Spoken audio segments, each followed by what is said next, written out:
Ferhat, hip hop näl bolmaly? Türkmen hip hop. Bilmem, Türkmen yani hip hop, Türkmen hip hop bolsun da. Aytingler ya, lirikler ya, şirketler ya, hatta düşünmeyen adam. Rap'i düşünmeyen de hip hop düşünmeyen adam. Saat eşitliğini, aynı eşitliğini de keresini şey ittirsin. Yani ulkan versin da. Şunyalı mı?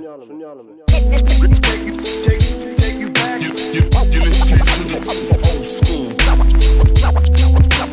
Drop my next cassette. Wanna battle with the fat beat? What's my name?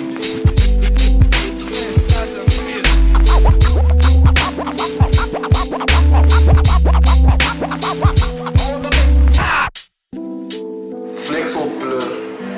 Hatta da Türkmen adam bir olup bilir. Karaz aydın mı olsun da adamın demesini ruhunu biraz demetip gelsin.